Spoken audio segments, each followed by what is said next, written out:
کہ سندھ میں بھی یہ جو ہمارے پگاڑا صاحب ہیں، ان کے دادا، انہوں نے وہاں پر جو ہے انگریزوں کو چین سے بیٹھنے نہیں دیا۔ پنجاب کا معاملہ کچھ اور تھا۔ پنجاب میں انگریز آیا، اس نے یہاں کے مسلمان کو سکھا شاہی سے نجات دی، تو پنجاب کے مسلمان کے نزدیک انگریز محسن، نوٹ کیجئے اس کو، یہ نفسیاتی فرق ہے پنجابی میں اور سندھی میں، سندھی مسلمان اور پنجابی مسلمان۔ انگریز لہذا جتنا وفادار پنجاب ہوا ہے انگریز کا، کوئی نہیں ہوا۔ 1857 میں دلی کو دوبارہ قبضہ دلوایا ہے، دلی کا وہ پنجابیوں نے دلوایا، مسلمانوں نے دلوایا، جبکہ سندھ میں انہوں نے براہ راست مسلمانوں سے حکومت چھینی تھی، وہاں بغاوت تھی۔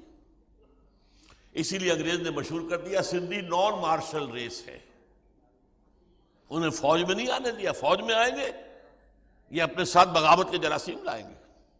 فوج ساری اسی پنجاب سے، جہاں وفاداری ہی وفاداری تھی، اور یہیں کی فوج نے جا کر خانہ کعبہ پر گولیاں چلائیں، اور یہیں کی فوج نے جا کر جنرل ایلن بی کو دمشق کا قبضہ لے کر دیا۔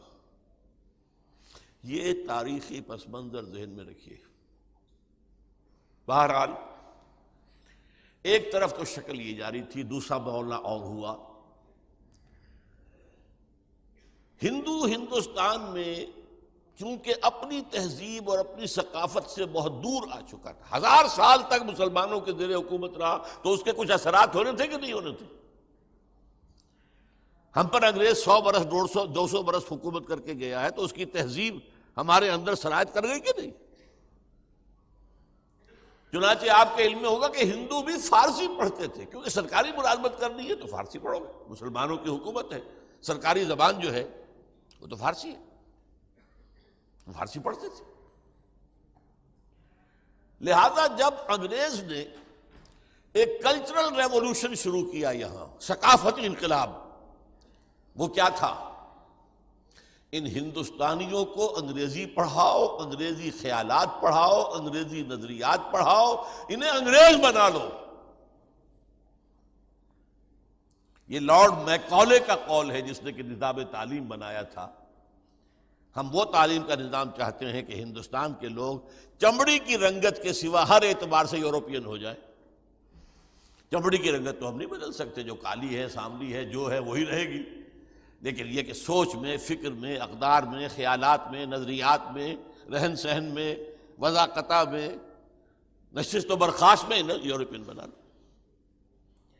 یہ جو ایک ان کا کلچرل ریولوشن تھا، ہندو نے اس کو ایمبریس کیا، سینے سے لگایا، ٹھیک ہے ہم پہلے فارسی پڑھتے تھے، اب انگریزی پڑھیں گے، کیا فرق پڑتا ہے؟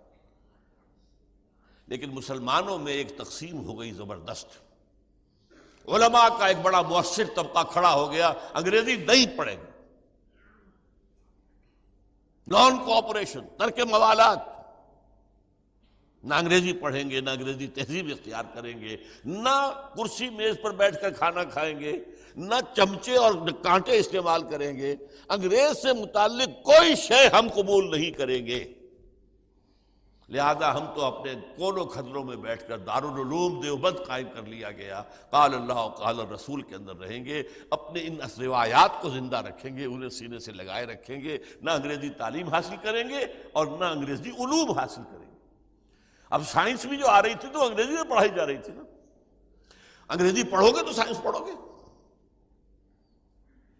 اس کا ایک بہت خوفناک نتیجہ نکلنے والا تھا، کیونکہ اگر آپ انگریزی نہیں پڑھتے، انگریزی ملازمتیں نہیں ملیں گی،